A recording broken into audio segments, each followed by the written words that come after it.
16 साल से लेके और 30 साल को युवा कहते हैं, वही युवा है।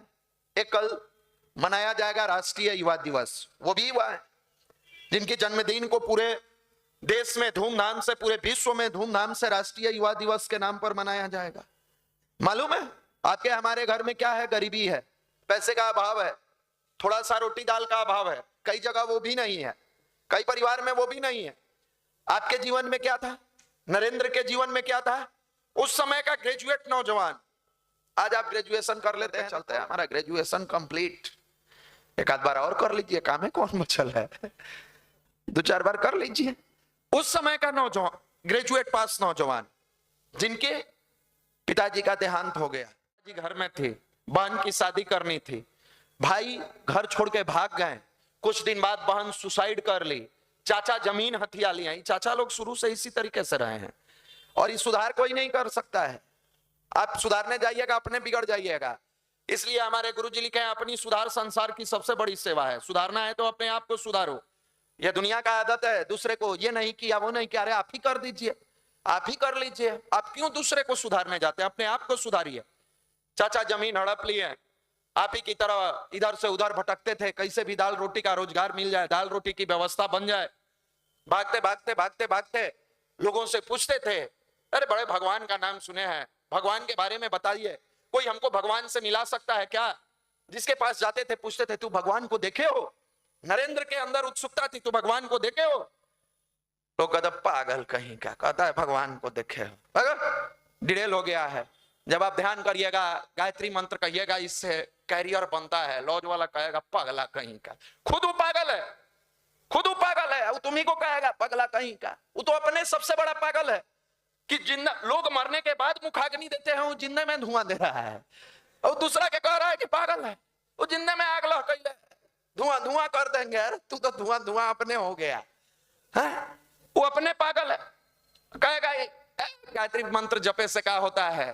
तो ये उम्र में क्या करिएगा? तो रील्स देखिए, रील्स देखे से अगर खानदान तर जाता है तो देखते रहिए। स्वामी विवेकानंद का लोगों ने मजाक उड़ाया, लेकिन एक ऐसे संत के पास पहुंचे जिन्होंने भाप लिया कि नहीं, इसके अंदर कुछ खास है, इसके अंदर विशेष दिव्य आत्मा है, जो ये बार बार इतनी परेशानी में भी ईश्वर की तलाश कर रहा है, भगवान की तलाश कर रहा है। उन्होंने कहा, हाँ मैं एक ऐसे व्यक्ति को जानता हूं जो दक्षिणेश्वर की काली मंदिर में रहता है, नाम ठाकुर रामकृष्ण परमहंस है, तुम उसके पास जाओगे, तुमको भगवान का दर्शन कराएंगे। बोले भटका मत दीजिए, सही सही बताइए, कहां जाओ? अब इन्होंने सोचा कोई वैसा आदमी होगा जो सुंदर सा दिखता होगा, जिसका हेयर स्टाइल एकदम स्मार्ट होगा। पहुंचे वहां तो देखे कि जंगल झाड़ी है, एक मंदिर है, मंदिर में उस समय उतना विकसित नहीं रहा होगा, एक व्यक्ति बैठा है, उसका दाढ़ी बढ़ा हुआ है, बाल जैसे तैसे बिखरा हुआ है, वो देखने में पागल टाइप से लग रहे हैं। फिर इन्होंने मन बनाया, चलते हैं पूछते हैं कि उनसे ठाकुर रामकृष्ण परमहंस को आप जानते हैं? वहां पहुंचकर उन्होंने पूछा, आप ठाकुर रामकृष्ण परमहंस को जानते हैं? बोले कि क्या काम है? बोले मैं उनसे मिलने आया हूं। बोले बात बताओ। हम ही हैं ठाकुर रामकृष्ण परमहंस। अब जो नरेंद्र का भाव था वो थोड़ा धूमिल हो गया। वो सोच के आए थे, कल्पना करके आए थे कि होंगे एकदम स्मार्ट, आगे पीछे लोग दौड़ता होगा, सारे लोग होंगे, देख रहे हैं सिंपल एक व्यक्ति यहाँ मंदिर के आगे चबूतरा पर बैठा हुआ है, एकदम जैसे तैसे अवस्था में। फिर भी मन में हुआ जब इतना दूर से आ ही गए हैं तो इन्हीं को मान के पूछ लेते हैं। विश्वास की ताकत इंसान को बहुत बड़ा बनाती है, यही विश्वास इंसान को गिरा भी देती है। अब इनको विश्वास नहीं हुआ कि वो ठाकुर रामकृष्ण परमहंस है, इनको लगा कोई होगा, और इतना मेहनत करके जब आए हैं तो कोई है उससे पूछ लेते हैं, पूछने में क्या जाता है। तो उन्होंने पूछा प्रणाम करते हुए, मन में अभी भी विश्वास नहीं है कि ठाकुर रामकृष्ण परमहंस है, फिर भी आपने भगवान को देखा है? वो सिर नीचे किए हुए थे, बोले हाँ मैंने देखा है। इनको लगा कि एगो तो पागल हम जो भगवान के पूछ रहे हैं, दूसरा मेरे सामने बैठा है जो सीधे सिर झुकाए बिना, अभी तक तो लोग हमको पागल पागल कह के भगाते रहा, ये कह रहे हैं हाँ मैंने देखा है। पूछे कैसे देखा है? तो जैसे तुमको देख रहा हूं। तो इनके मन में लगा एकदम ही पागले आदमी है, तो मन में यह भाव आया। तो ठाकुर रामकृष्ण परमहंस कहे, सुन नरेंद्र, मैं पागल नहीं हूं, तू पागल है। अब इनको और अचंभा लगा कि न हम अपना नाम बताएं, और मन में सोचे कि मुंह से निकल गया आवाज सुन लिए लगता है। गुरु तो अंतर्यामी होते हैं, आपको यहाँ आकर कहने की आवश्यकता नहीं है, हे गुरुदेव हमको नौकरी दे दीजिए, हे गुरुदेव भीख मांगने की जरूरत नहीं है, बाप को पता है कि पुत्र की क्या हैसियत है, पुत्री की क्या हैसियत है, पुत्र को क्या आवश्यकता है, पुत्री की क्या आवश्यकता है। पिता के सामने बेटा जिस दिन भिखारी बन जाता है उस दिन पिता की इज्जत चली जाती है। ठीक, हम लोग परम पिता के परम पुत्र हैं, परम पुत्री बन के आते हैं।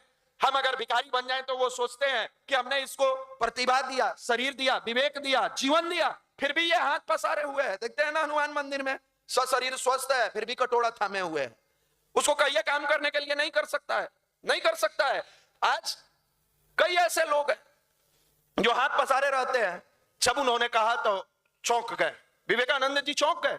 अरे बोले कि तू पागल है, हम एकदम सही कह रहे हैं, तो मेरा मार्गदर्शन कीजिए। तो बोले नरेंद्र तू आजा, इस राष्ट्र को तेरी बहुत जरूरत है। हम लोग कहते हैं ना कि आप पढ़ाई भी कीजिए लेकिन साधना कीजिए, आने वाले समय में अच्छे व्यक्तित्व वाले लोगों की आवश्यकता है।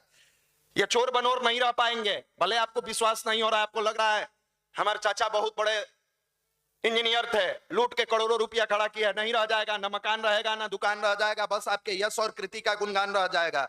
ध्यान रखिएगा, विवेकानंद का कितना मकान है, कितना दुकान है कोई नहीं जानता है, लेकिन आज भी वो 39 साल का नौजवान जो अपने जीवन में करके गया, पूरे विश्व के मानस पटल पर जहां मानवता और युवा की बात होती है, स्वामी विवेकानंद जी का नाम अमर हो जाता है। ये ताकत पर्सनालिटी का है, ये पावर पर्सनालिटी का है। आने वाले समय में ऐसे लोगों को ही पूजा जाएगा, ऐसे ही लोगों का सम्मान बढ़ेगा, ऐसे ही लोगों को दुनिया ऐसे लोगों के सामने नतमस्तक होगी। अभी दौर चला है, कुछ दिन चलेगा। जब आंधी आती है तो धुलकण से पूरे कुछ देर के लिए अंधेरा छा जाता है पृथ्वी पर, लेकिन जब आंधी शांत होती है तो उसके बाद का जो खूबसूरत प्रकाश निकल के सामने आता है वो अलग तरह का उजाला होता है। अभी वर्तमान में व्यभिचार की आंधी चली है, नैतिकता पर न चलने वाली आंधी चली है, वैमनस्य की आंधी चली है, बुराइयों की आंधी चली है, लेकिन आने वाले समय में वो दिन दूर नहीं है जहां गुरुदेव के जन जन तक विचार फैलते चले जाएंगे, किसी ऋषि के माध्यम से, किसी संत के माध्यम से, किसी युवा के माध्यम से, किसी व्यक्ति के माध्यम से। और आने वाले समय में जब इस आंधी के बाद एक नया सवेरा उजाला लेकर आएगा, वहां लोग अच्छे इंसान को पूजेंगे। आज प्रेमानंद जी महाराज के पास धन नहीं है, पूरी दुनिया नतमस्तक हो रही है, समय शुरू हो गया है। अब आपको चेक करना है कि आप हैं कहां। नरेंद्र प्रभावित तो हुए लेकिन सट नहीं पाए। जब आप प्रभावित तो होते हैं संडे सेमिनार में आके, लेकिन ध्यान के लिए बैठ नहीं पाते हैं, बैठते हैं भागते हैं, बैठते हैं भागते हैं। हमारे कई पुराने भाई हैं, झूठ बोल देते हैं। प्रभावित करती है लोगों को। ध्यान साधारण चीज नहीं है, ध्यान इंसान के अंदर के निगेटिविटी को मार देता है। ध्यान मनुष्य को, व्यक्ति के व्यक्तित्व को प्रखर करके उसको आगे बढ़ाने में मदद करता है। उदास हताश विवेकानंद गए थे, लेकिन उनको थोड़ा विश्वास जगा कि नहीं, ये व्यक्ति है जिसके अंदर कुछ है। वो कहे नरेंद्र आ जा तू मेरे पास। बोले मुझे बड़ी नौकरी की तलाश है।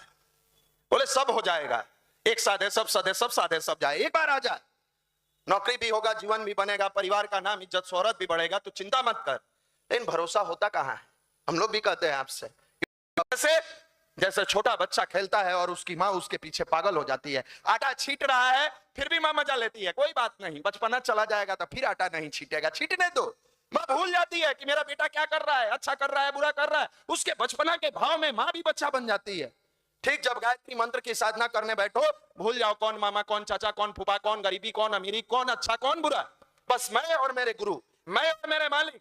और प्रार्थना में कभी भगवान के सामने हाथ पसार के मत पाओ। धन घर जमीन सब हो जाता है, लेकिन ईश्वर का सानिध्य नहीं प्राप्त होता है तो उनकी जीवन लीला नष्ट हो जाती है, नष्ट हो जाती है। धन रहते भी वो धन का सुख नहीं भोग पाते हैं।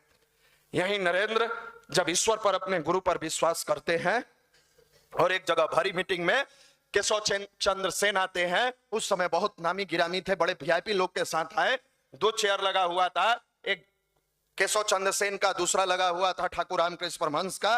विवेकानंद कहीं अलग बैठे हुए थे। ठाकुर रामकृष्ण परमहंस पहुंचते हैं तो केशव चंद्र को छोड़कर स्वामी विवेकानंद के नजदीक बैठ जाते हैं। लोगों को लगता है कि पहचान नहीं पाए कि इनको कहां बैठना है।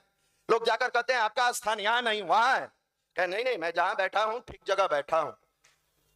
केशव चंद्र सेन को दिखाते हैं और कहते हैं ये दिया है, कुछ दिन चलेगा फिर बुझ जाएगा। और स्वामी विवेकानंद के कंधा पर हाथ रख के कहते हैं यह सूर्य है, पूरी दुनिया को प्रकाशित करेगा। ये थे विवेकानंद, ये थे। लोगों को समझ में नहीं आया, विवेकानंद के पास, इन नरेंद्र के पास कुछ है नहीं, इसको सूर्य कह रहे हैं। आज